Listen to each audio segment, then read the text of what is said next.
Bonjour Anne-Yvonne. Alors, comment vis-tu ce déconfinement avec des masques partout?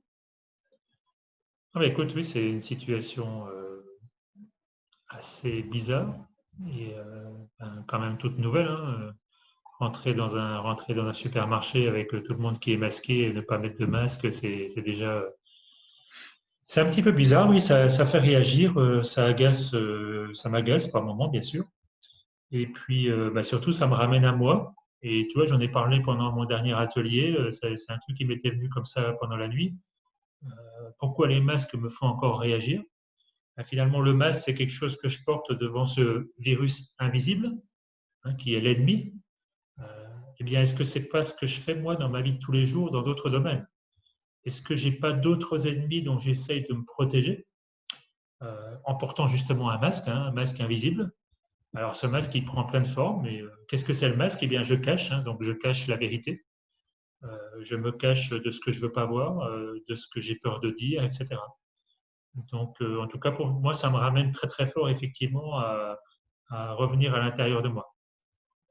Est-ce que c'est pas comme quelque part oser se dévoiler soi-même, oser aller à l'intérieur de soi, ou oser se voir, bah, pas se cacher la face, quoi, quelque part?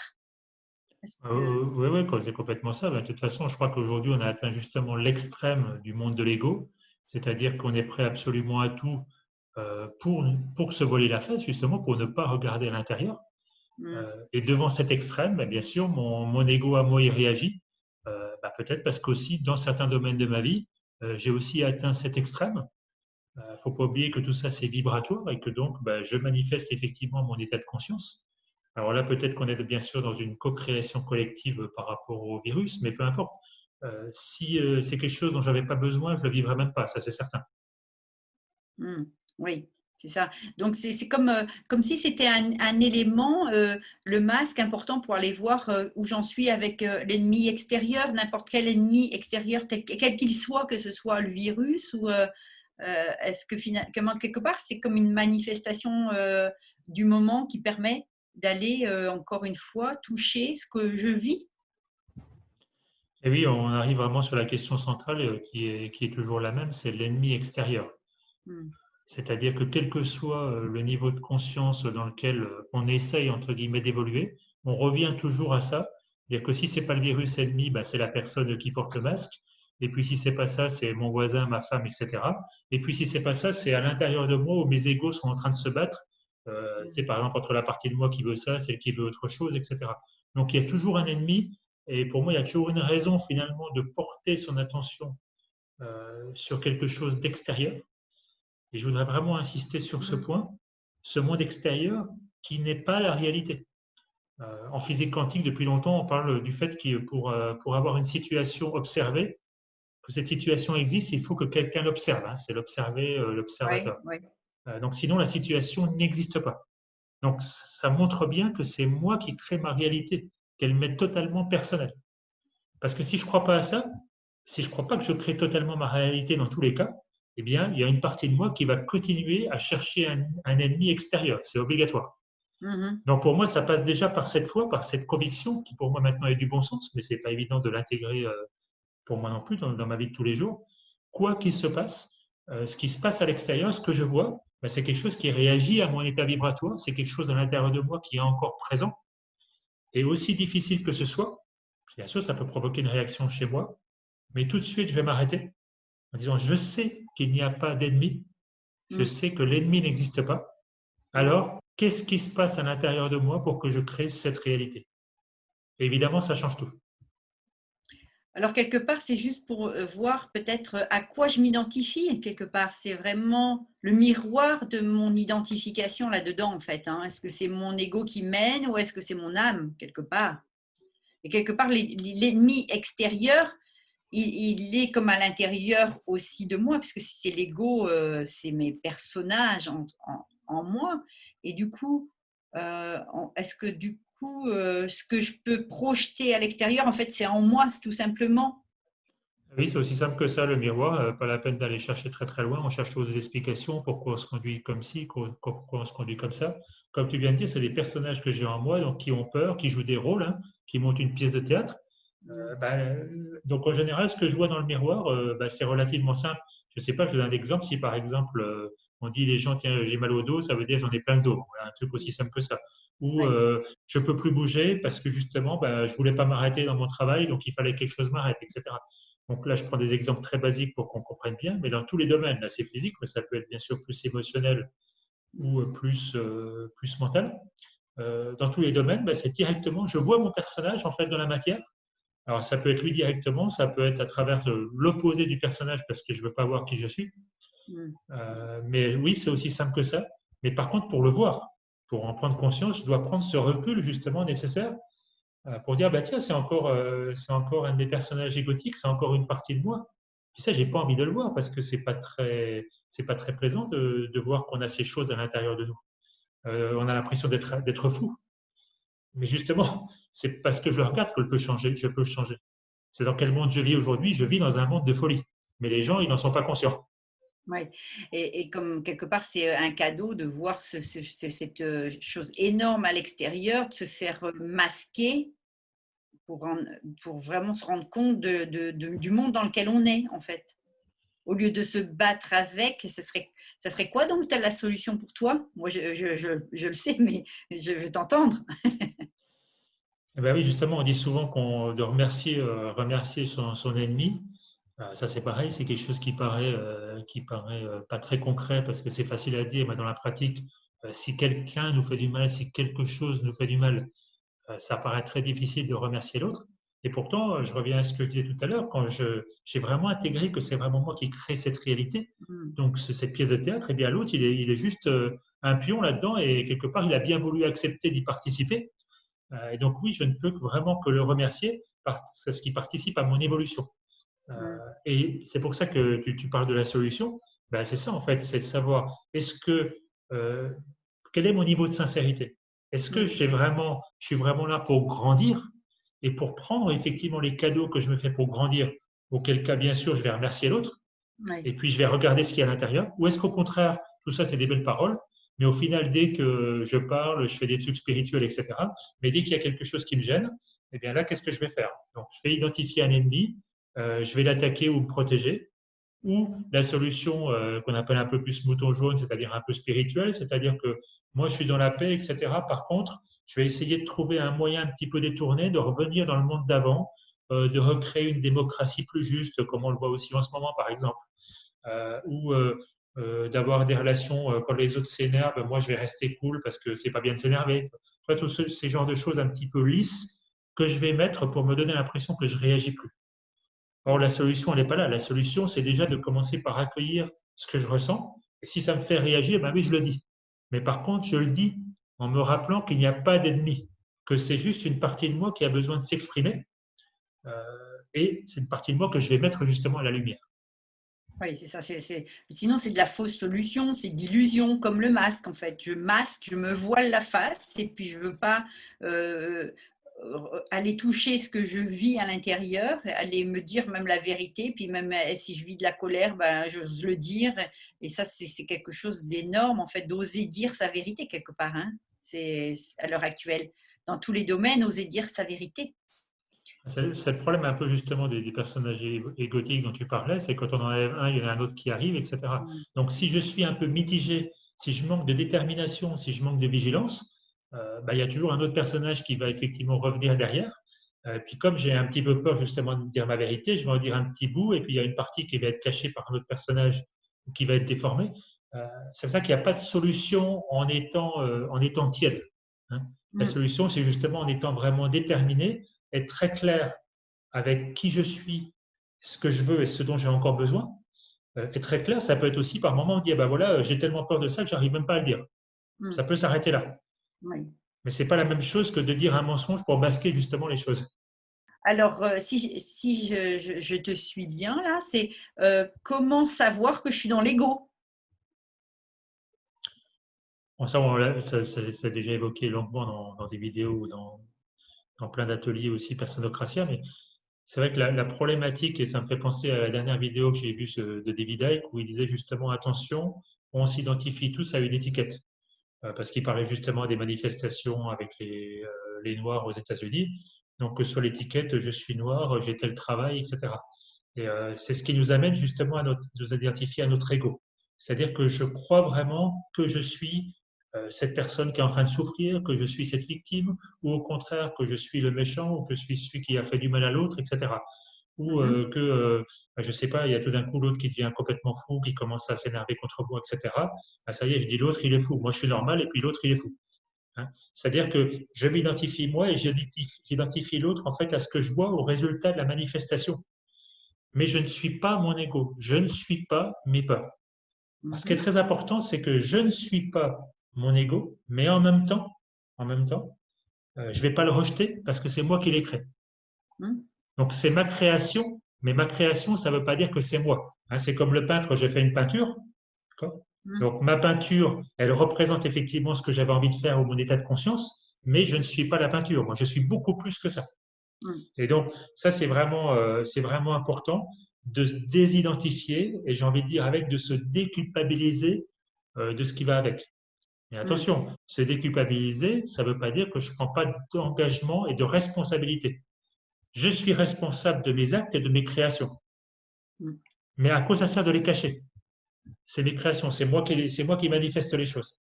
Alors je vais accueillir, je vais aimer, et puis je vais regarder dans mon état de conscience, faire évoluer les choses pour que peut-être effectivement ça ne se reproduise plus puisque je vais manifester une autre réalité. Et puis si ça se reproduit, ça continuera jusqu'au moment où j'en aurai assez, jusqu'au moment où je vais dire stop. Et c'est ce qui se passe aujourd'hui, je pense, avec les masques, avec le virus, etc. C'est qu'on n'en a pas encore assez. Oui, c'est que quelque part, il faut que ça devienne de plus en plus gros quelque part pour que, il faut que ce soit de plus en plus visible à l'extérieur pour que je me rende compte que je suis dans mon ego. Et oui, je crois qu'on a, on a besoin de tellement de preuves pour voir justement ce qui est invisible. D'ailleurs, c'est ça qui est assez drôle, c'est que le système a trouvé un super moyen pour nous esclavager avec ce virus, puisque c'est invisible, on ne peut pas dire que ça existe ou pas. Et c'est pareil pour l'ego, c'est pareil pour tous nos corps, c'est pareil pour tout ce qui se passe qu'on ne voit pas. 99,99% de ce qui existe dans le monde est invisible pour nos sens. Donc au niveau de la matière, on est extrêmement limité. Alors, comme on est tellement limité, on n'arrive pas à croire qu'on est aussi grand à l'intérieur. Je pense qu'effectivement, c'est pour ça on a besoin de voir toutes ces manifestations. D'ailleurs, aujourd'hui, même le système ne se cache plus, le nouvel ordre mondial ne se cache plus. Ceux qui parlent encore de conspiration, c'est vraiment qu'ils ont les yeux complètement fermés. Mais ça ne nous suffit pas encore. Il en faut encore plus jusqu'au moment où on va vraiment comprendre qu'effectivement, c'est le miroir. Ce monde d'illusion, c'est pas seulement la théorie, c'est vraiment l'hologramme qu'on manifeste tous les jours. Et qu'effectivement, je vais arrêter d'essayer d'essuyer le miroir alors que le problème, il est de l'autre côté. De nettoyer dans le miroir ce que je crois voir sur mon nez alors que… Exactement, exactement.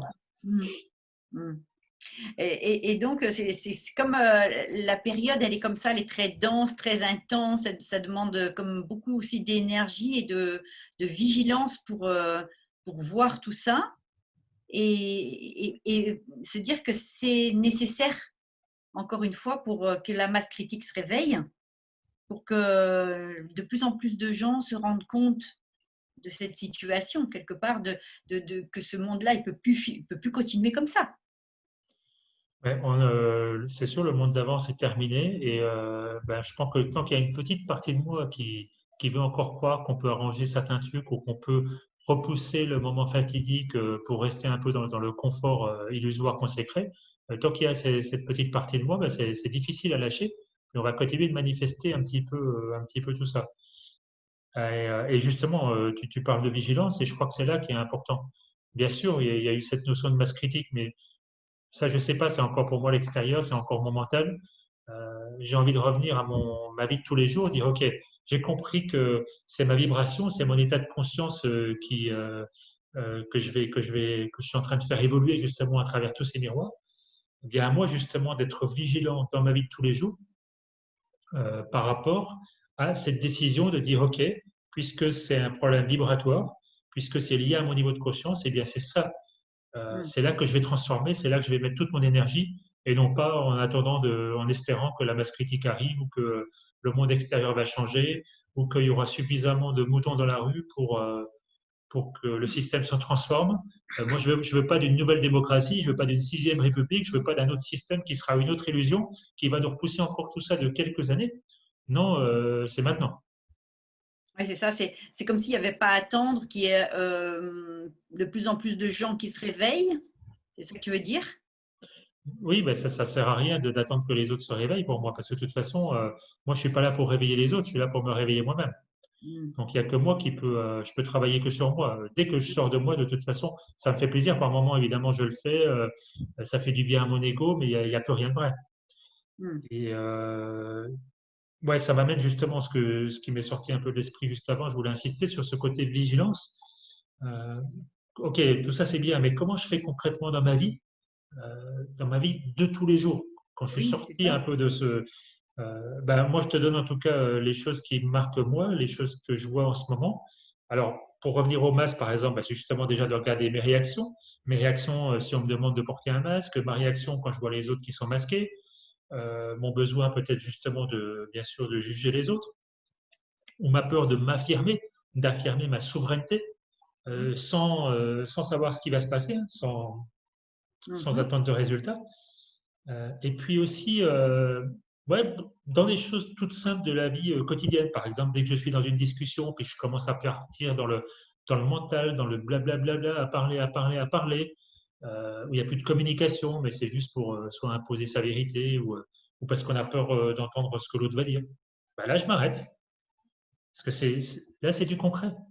Et c'est tout aussi important que quelque chose qui serait lié au Covid ou autre chose. C'est est-ce que je suis capable en fait d'affirmer ma vérité? Est-ce que je suis capable aussi de m'arrêter quand c'est mon mental qui a pris le dessus, quand c'est mon mental qui a pris le contrôle? Je te donne Ouais. un autre exemple, justement. S'il y a plein de gens qui parlent, je ne sais pas, ils parlent de politique, ils parlent du Covid, et puis moi je me sens pas bien, je ne sais pas trop comment intervenir, je ne sais même pas si j'ai besoin d'intervenir. Ça commence à m'agacer. Ben, je peux aussi respirer et regarder ce qui se passe à l'intérieur de moi. Pourquoi je réagis? Mm. De quoi j'ai peur? Donc en fait, c'est toujours une super opportunité. Quelque part, c'est comme si dès qu'il y a, dans la situation, moi, ce que j'ai comme l'impression, puis tu vas me confirmer ça, c'est comme si à chaque fois qu'il y a une réaction par rapport au masque ou à une personne qui demande de rester à distance ou des choses comme ça qui sont, dès qu'il y a une réaction, c'est d'aller à l'intérieur quelque part, plutôt que de me justifier, d'expliquer ou voilà.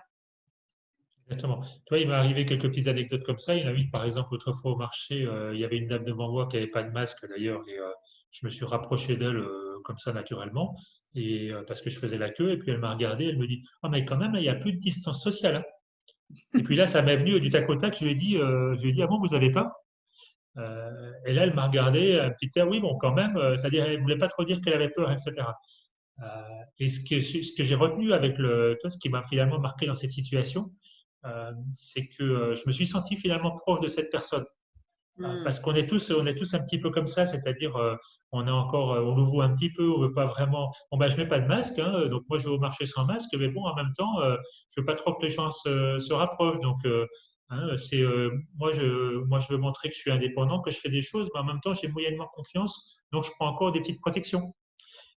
Et moi, ça me ramène aussi à moi et à des choses drôles que je peux aussi avoir dans ma vie de tous les jours et peut-être aussi avoir une certaine empathie aussi avec les autres Mhm. parce on est chacun dans nos peurs. Donc, moi, j'ai peut-être pas peur du virus, mais j'ai peur d'autre chose et peut-être que d'autres personnes qui ont un masque, elles n'ont pas peur de ces choses-là. Alors, toujours, la réalité, elle est complètement personnelle. Alors, quand je juge l'autre, c'est parce que lui, il a une autre réalité que la mienne Oui. et ça me fait peur, c'est tout. Et est-ce que c'est pas comme, est-ce qu'il n'y a pas comme parfois un petit côté provoque justement, à se dire bon, je vais pas mettre de masque, et puis les autres ils pensent ce qu'ils veulent, et un petit côté arrogant ou un petit côté ouais, dominant aussi quelque part, parce que et là c'est vraiment la manifestation pour moi encore de l'animalité dominant-dominé. Donc est-ce que c'est pas ça que j'ai à aller voir, si c'est, est-ce que je suis neutre quelque part quand je suis face à quelqu'un qui réagit par rapport au fait que j'ai pas un masque. Donc, est-ce que je suis vraiment neutre ou est-ce que j'ai envie de lui dire va te faire voir quelque part? C'est d'être sincère et le plus ouais, le plus sincère avec soi-même, honnête avec soi-même. Mm. Effectivement, enfin, moi personnellement, aujourd'hui, je me sens relativement neutre par rapport, je me sens pas du tout dans le mouton noir qui va pas mettre de masse, mais de manière générale sur le sujet, évidemment, je suis pas neutre, Mm. puisque ça touche ce que je viens de dire avant, toutes les peurs. Mm. Mais oui, ça m'arrive aussi dans d'autres situations où il y a mon ego qui part, où je commence à convaincre les autres, etc. Alors, il y a des fois, ben, ça doit sortir, et puis c'est comme ça. Et puis en Mm. même temps, bah voilà, on sait que convaincre les autres, bah, ça n'a évidemment ça n'a pas de sens. On n'a jamais changé personne dans la vie, mais bah, de temps en temps, voilà, la vérité elle doit sortir et puis elle sort comme ça et puis finalement tout est parfait. Hein, c'est ce qui doit être. Donc Oui, faut pas non plus être justement revenir dans le truc trop lisse, etc. oui, oui, oui, On vit une situation qui est insupportable et qui est absurde. Et puis des fois, oui. effectivement, c'est trop. Par contre, ben oui, quand même, derrière, c'est revenir à la distance et puis à l'empathie, puis de voir aussi que les gens, chacun vit les choses à sa manière. Ah, c'est intéressant ce que tu viens de dire. Tu viens de dire distance et puis on parle tellement de distanciation sociale et en fait, dans ce que tu viens de dire distance, moi je vois la distance justement avec mon état intérieur où je vais être plus en réaction encore, où justement je me dis ah, est-ce que je suis pas dans la provoque par rapport aux autres et donc c'est plutôt être dans la distance avec mon ego, à de voir mon ego jouer au lieu d'être par rapport à l'extérieur, c'est encore à l'intérieur. C'est intéressant. Même ce mot distanciation sociale, bah, j'ai à me distancer de mon ego quelque part, de le voir jouer. Ouais, c'est drôle ce que tu dis parce que j'ai pensé à un truc qui est comme ça il n'y a pas très longtemps, mais ça allait encore un petit peu plus loin. C'est-à-dire que pour moi, justement, qu'est-ce que fait le système avec la distanciation sociale, hein, c'est qu'effectivement, le contact avec l'humain, avec l'humanité et avec la souveraineté intérieure, je peux plus le toucher chez les autres, je peux plus le toucher chez moi, bien sûr, Mm, puisque je suis paralysé par la peur. Donc, je mets cette distance avec l'être humain et mm, en même temps, le système, il fait tout pour nous rapprocher, non pas de l'être humain, mais de la machine. Hein, mm, donc on le voit avec les vidéoconférences et avec tout ce qu'ils veulent faire derrière pour bien sûr nous connecter à l'intelligence artificielle. mm, Mais si je reviens à ma manifestation, pourquoi je manifeste ça? Eh bien effectivement justement parce qu'au fond de moi, il y a quelque chose qui a besoin de me reconnecter à quoi? Eh bien à la conscience universelle, mm, la vraie conscience collective, celle mm, du je suis tout et je suis un. Et comme justement ben ça je ne sais pas le faire à l'intérieur, eh bien, j'ai créé un système qui essaye de le faire pour moi. Alors évidemment, comme j'ai mm, donné tout le pouvoir au système, eh bien, le système, qu'est-ce qu'il fait? Lui, il va le faire bien sûr pour me manipuler, me prendre mon énergie, etc., à travers une intelligence artificielle qui est, pour le dire de manière très très claire, qui est contrôlée par des entités, c'est-à-dire par des êtres qui ont des capacités technologiques ou autres qui sont bien au-delà de nos propres limitations. Donc, on ne va pas gagner dans cette bataille-là. Par contre, de voir que c'est la manifestation de ma croyance mm, en mes propres limites, mm. c'est bon. Ça, c'est intéressant. Et oui, je te rejoins justement. Ben, à moi, justement, de mettre de la distance à l'intérieur de moi, de la distance avec ce qui n'est pas vrai, et de me reconnecter à la conscience universelle, à celle qui est vraie, à qui je Oui, suis, une âme qui s'est incarnée pour participer à mm, cette transformation. oui. Comme quoi, tout ce qui est manifesté à l'extérieur, c'est un miroir. C'est juste de voir, de l'appliquer concrètement à ma vie en fait. Hein. C'est voir, au lieu d'en être victime et puis de m'identifier à ce drame, ben, je m'identifie à vraiment autre chose, la puissance intérieure en fait. Oui, et puis c'est là qu'il y a cette guerre dans laquelle on est aujourd'hui, hein, la guerre entre la vérité et le mensonge, parce qu'il y a une partie de moi justement qui ne veut pas, qui veut continuer à chercher un ennemi, qui veut continuer à s'identifier à l'extérieur, parce que c'est trop dur de regarder à l'intérieur, parce que c'est un chemin qui paraît impossible. Et c'est là que, bon, on parlait de vigilance, mais il n'y a pas que la vigilance, il y a aussi la patience. Mm, À moi aussi de prendre mon temps et de le faire étape par étape. Je dis, je suis programmé depuis des millénaires et des millénaires pour rechercher l'ennemi extérieur. mm, Donc, ça ne va pas prendre des millénaires pour revenir à l'intérieur de moi, mais ça prend quand même un certain temps. oui, Donc, à moi de le faire à ma vitesse et en fonction de ce qui est vivant aujourd'hui, pas en essayant de résoudre tous les problèmes de la Terre en même temps. Oui, tout ne va pas se faire en 5 minutes, hein. La transformation humaine va prendre peut-être, on ne sait pas, quelques jours, quelques semaines, quelques années, on ne sait pas. Mais c'est vraiment d'avoir de la patience, effectivement. Et puis cette notion de temps, elle est complètement liée à mon corps physique. Le temps, il n'existe pas en réalité. Le temps, je le ressens à travers justement à travers mes sens, à travers mon vieillissement, à travers toutes les activités que je peux faire dans ma vie. Mais c'est une notion qui est purement du monde matériel. Oui, Donc, je me suis incarné effectivement pour vivre cette transformation. Je ne sais pas jusqu'où je vais aller, mais en tout cas, c'est le chemin que j'ai choisi, c'est le chemin de la fin de la souffrance, ça c'est certain. mmh. Donc à moi d'être déterminé, d'y croire et d'avoir la foi. Et de Alors toute façon, pardon, je fais en juste. plus de la patience, il faut de l'endurance et de la persévérance, hein, on connaît Oui, le PEP. exactement, exactement. Ouais, ce que je voulais dire avant que tu prennes la parole, c'est que oui, de toute façon, je rappelle que je suis créateur, que j'en sois conscient ou pas. Donc de toute façon, je vais dans cette direction. Alors soit je l'accompagne et puis je vis Mmh. cette transformation dans la matière en tant qu'individu. Et ça, c'est l'aventure vraiment que je suis venu vivre. Ou au contraire, je continue à me battre, je veux revenir en arrière, je veux un monde meilleur, je veux plus de confort, etc. Et puis bon, bah, la suite, on la connaît puisque ce n'est qu'une répétition millénaire de souffrance et de mort.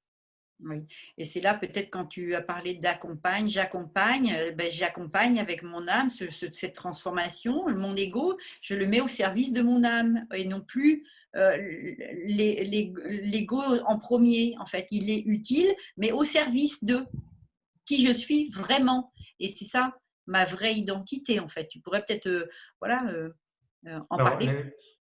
enfin, c'est pas l'ego que je mets au service de mon âme, c'est plutôt mon corps, hein. Parce que pour moi, l'ego, justement, c'est la partie de moi qui a peur et qui a pris le contrôle justement de mon corps. Donc, a pris le contrôle de mon corps Ah, physique, de mon corps vital, de mon mental, de ce que je pense, etc. Tout à l'heure, je disais justement, quand je commence à parler, blablabla, bla, bla, bla, etc. Et justement, mon mental, il est fantastique, il peut faire plein de choses, il peut imaginer plein de choses, il peut créer plein de choses, mais justement, est-ce qu'il le fait pour mon âme? Est-ce qu'il est au service de mon mmh, inspiration profonde ou est-ce qu'il est au service de mon ego, de ma peur? Donc mmh, l'idée justement, c'est ça, c'est de laisser aller cette peur qui m'a bien servi jusque-là. Donc je vais pas, c'est pas un ennemi mon ego, mais simplement j'ai plus besoin de lui parce que il a un rôle, il est limité, il utilise mes capacités dans la matière, donc forcément elles sont très limitées. mmh. Et il est limité, puis en plus il me protège, mais de toute façon il sait très bien qu'à la fin je vais mourir, Eh puisque ce oui, qu'il porte, il porte en lui vraiment ce programme de mort, de répétition, c'est-à-dire que un jour je suis né, et puis un jour je vais mourir. Et c'est ça l'identification à l'ego. Or la vérité c'est que je ne suis pas ça.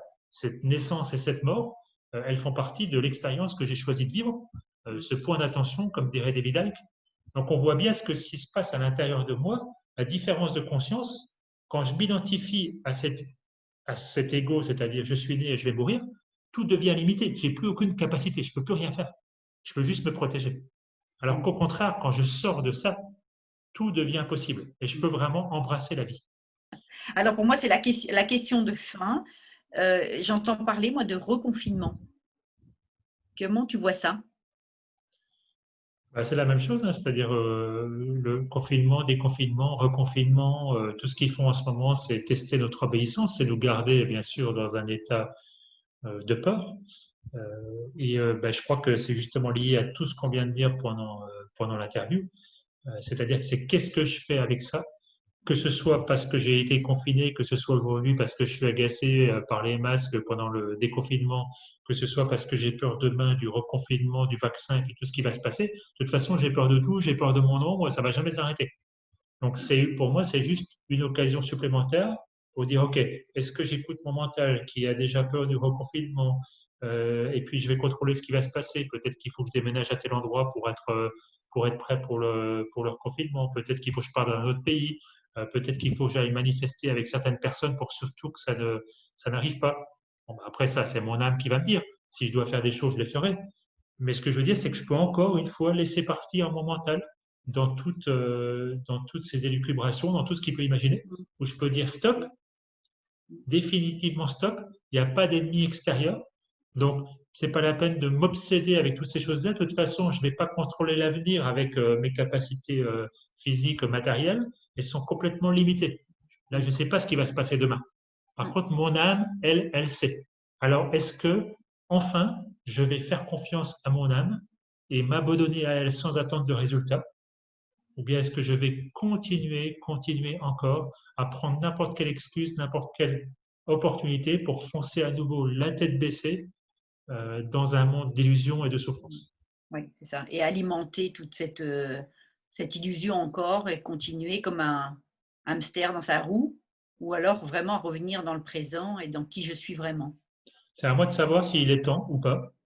Si c'est pas temps pour moi, je vais me redonner encore une couche de souffrance. Mm, Mais c'est pas grave, c'est comme ça, c'est pas bien ou mal.